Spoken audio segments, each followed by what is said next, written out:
मेरी पार्टी के लिए आज ये एक दुख की घड़ी है। जिस तरीके से हमारी पार्टी के वरिष्ठ मजबूत नेता, हमारे संसदीय बोर्ड के प्रदेश अध्यक्ष हुलास पांडे जी के परिवार में एक दुखद घटना घटी। उनके सुपुत्र की जिस तरीके से एक दुर्घटना में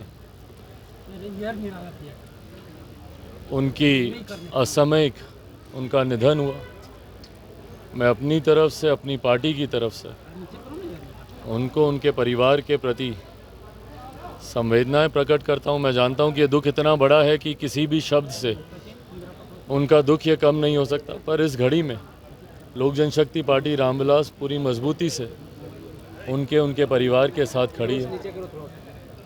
आज विशेषतः सत्र चल रहा था, दिल्ली में कमेटी की भी एक आध बैठक थी। कल हमको आना था पटना, कल पटना में कार्यक्रम है। जमुई में प्रधानमंत्री जी कुछ योजनाओं का उद्घाटन करेंगे। 6 तारीख को खगड़िया में कार्यक्रम है। कटिहार भी जाना है जहाँ पे घटना घटी। पर आज आने का विशेषता कारण ही यही रहा कि जिस तरीके से हुलास जी के परिवार में ये घटना घटी, अभी वहीं पर हम लोग जाएंगे उनके परिवार से मुलाकात करने। घाट पर शायद इस वक्त लेकर गए हैं, तो हम लोग वहाँ पर जाएंगे। तो अपनी तरफ से, पार्टी की तरफ से उनके परिवार को संतावनाएं देते हैं और ईश्वर दिवंगत आत्मा को शांति प्रदान करे, ये प्रार्थना करते हैं। अब कोई सवाल आपके? भाई इसमें कहना क्या है, न्यायालय की एक न्यायिक प्रक्रिया का हिस्सा है। सुप्रीम कोर्ट से ने जिस तरीके से उनकी सज़ा पर रोक लगाई, यकीनन उससे उनकी जो सदस्यता है संसद की, वो सदस्यता उनकी वापस होती है। और सज़ा देने का भी काम न्यायालय के द्वारा ही किया गया था। हाई कोर्ट ने उनको सज़ा दी थी, सुप्रीम कोर्ट के द्वारा उस सज़ा पे रोक लगाई गई। ये न्यायिक प्रक्रिया का हिस्सा है। अगर कुछ तथ्य और सामने आएंगे तो उसी आधार पर न्यायालय अपना आदेश देगा। जिस तरह से ललन सिंह षड्यंत्र के तहत राहुल गांधी को ऐसे फंसाया गया था। भाई षड्यंत्र के तहत फंसाना राजनीतिक मापदंडों में तो समझ में आता है कि आरोप प्रत्यारोप आप लगा सकते हैं, बट जहाँ पे जुडिशरी इन्वॉल्व है उसमें इन बातों का उल्लेख करना कहीं ना कहीं आप जुडिशल सिस्टम पे आप उंगली उठाते हैं, जो कि कहीं से भी उचित नहीं है। न्यायालय पे हम सबका भरोसा है और बड़े से बड़े विवादित मसलों पर हम लोगों ने न्यायालय पे ही विश्वास किया है कि जो उनका वर्डिक्ट आएगा उसका हम लोग सम्मान करेंगे। तो ऐसे में जब आप आरोप लगाते हैं कि कोई षड्यंत्र रचा गया, ये कहीं ना कहीं न्यायालय को, जुडिशरी को गलत दिशा में दिखाता है। ये गलत है। उस वक्त भी जिस तरीके से तथ्य सामने आए, हाई कोर्ट के द्वारा ये आदेश दिए गए, सुप्रीम कोर्ट ने उस पर रोक लगाई, उस वक्त भी हम लोगों ने फैसले का सम्मान किया था। आज भी हम लोग फैसले का सम्मान करते हैं। आप कल जिस तरह से संसद में ललन सिंह का वक्तव्य आया, उस पर क्या कहेंगे, जो बीजेपी के सांसदों पर? भाई आप अपनी बातों को रखें, उसमें कहीं किसी को एतराज़ नहीं है और सदन का पटल ही इस बात के लिए। और हम लोग तो चाहते हैं भाई कि सदन में जितनी ज़्यादा बहस हो उतना अच्छा है। मणिपुर के विषय को लेकर भी हम लोग एक लंबे समय से हम लोग चाहते थे कि बहस हो, पर वो प्राथमिकता विपक्षी दलों के लिए कभी रही नहीं।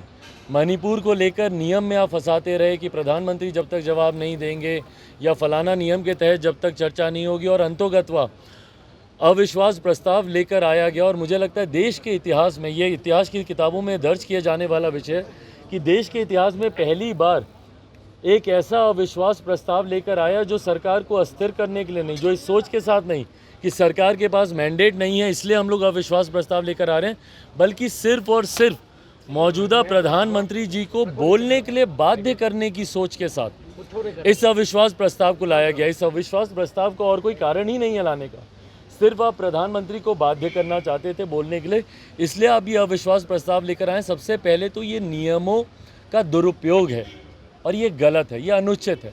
आप इस तरीके से नियमों का दुरुपयोग नहीं कर सकते सिर्फ और सिर्फ अपनी महत्वाकांक्षाओं को साधने के लिए।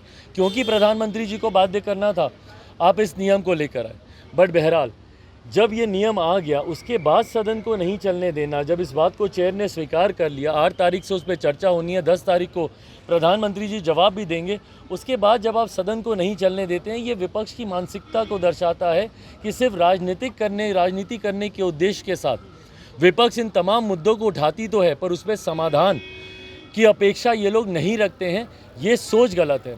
कल जिस तरीके से दिल्ली में ट्रांसफ़र पोस्टिंग को लेकर जो अध्यादेश आया था उसको लेकर कल जिस तरीके से बिल को इंट्रोड्यूस किया गया माननीय गृह मंत्री जी के द्वारा, उसमें सबकी उपस्थिति दर्शाती है कि आप लोगों की प्राथमिकताएं कहाँ हैं। पूरा विपक्ष उस वक्त मौजूद था वहाँ पर, उसके ऊपर चर्चा करने के लिए आप लोग खामोश थे। पर मणिपुर जैसे विषय जिसमें भाई बिहार के भी विषय आते हैं, बंगाल के भी विषय आते हैं, जहाँ जहाँ पर भी ऐसी घटना घटी है, इन तमाम विषयों को लेकर आप सदन को नहीं चलने देंगे। पर सिर्फ एक राजनीतिक दल को ट्रांसफ़र पोस्टिंग का लाभ मिल जाए, और भाई किसको आप संरक्षण दे रहे हैं? ये वही केजरीवाल जी हैं जो कि जितने ये तथाकथित विपक्षी दल के गठबंधन के लोग बैठे हैं, जिनकी पर्चियाँ लेकर ये घूमते थे।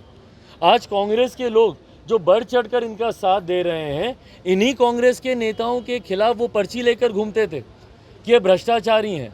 और आज उन्हीं का संरक्षण करने के लिए कांग्रेस और तमाम विपक्षी दल एक साथ हुए और उसको लेकर बहस हो रही है। और उसमें जनता दल यूनाइटेड के राष्ट्रीय अध्यक्ष, उनका जो सवाल आपने पूछा, उनका जिस तरीके से एग्रेशन देखने को मिला, भाई समझ के परे है। एक लंबा समय उन लोगों के विरोध में जिन लोगों ने राजनीति की, कल माननीय गृह मंत्री जी ने भी सदन के पटल पे यही कहा कि भाई इन्हीं लोगों का विरोध करते थे, आज लालू जी के साथ हैं। लालू जी का विरोध करने की वजह से ही इनका उदय हुआ था। विकल्प बनकर आए थे ये राष्ट्रीय जनता दल का, और उस वक्त के जंगल राज का, जिसको जंगल राज नाम देने का काम नीतीश कुमार जी ने किया। और कल उनका एग्रेशन देखिए, कितने उत्तेजित होकर, कितने गुस्से में वो बातों को रख रहे हैं। क्या एक पार्टी के राष्ट्रीय अध्यक्ष को शोभा देता है इस तरीके के शब्दों का इस्तेमाल करना? आज हम लोग की पार्टी की तरफ से भी उनका वो वीडियो ट्वीट किया गया है, जिस तरीके से मतलब जैसी भाषा का इस्तेमाल कर रहे हैं। भाई कोई सड़क पर कोई लड़ाई नहीं हो रही ना, कोई व्यक्तिगत हाथापाई नहीं हो रही है, सारे वहाँ पे सम्माननीय सदस्य वहाँ पे मौजूद हैं। और ये वही लोग हैं जिनके आशीर्वाद पर पिछले 15 सालों से आप मुख्यमंत्री बने हुए थे। अभी पिछले 1.5-2 सालों को अगर छोड़ दिया जाए तो बार बार इन्हीं के साथ पे आप मुख्यमंत्री आप बनते रहे। और 2020 में तो तीसरे नंबर की पार्टी होने के बावजूद अगर आप लोगों को, अगर इनको मुख्यमंत्री बनाया गया तो ये भारतीय जनता पार्टी का ही आशीर्वाद था। और जिस तरीके से भी ये बातों को रख रहे हैं, कहीं से भी किसी पार्टी के राष्ट्रीय अध्यक्ष की तो ये भूमिका कम से कम नहीं थी। भाई हम लोग पूरी तरीके से आशा कर्मी की हर मांगों के साथ हैं। हर मंच पर हम लोगों ने उनकी समर्थन में उनकी मांगों को हम लोगों ने उठाने का काम किया। जहां तक संभव पड़ेगा उनके हक अधिकारों की लड़ाई लोक जनशक्ति पार्टी रामविलास मजबूती से लड़ेगी। अगर आपने अभी तक हमारे चैनल को सब्सक्राइब नहीं किया है तो हमारे चैनल को जल्द से जल्द सब्सक्राइब करें, लाइक करें, शेयर करें और कमेंट करें।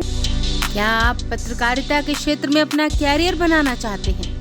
तो आज ही royal Ashoka institute of mass communication and journalism में अपनी जगह सुनिश्चित करें। आर्यभट्ट ज्ञान विश्वविद्यालय पटना से मान्यता प्राप्त 100% प्लेसमेंट के साथ royal Ashoka institute of mass communication and journalism नामांकन जारी है। हमारा पता है DS/16 गायत्री मंदिर के समीप, कंकड़ बाग, पटना 8,20,000। आप हमें संपर्क भी कर सकते हैं। हमारा मोबाइल नंबर है 9955456126।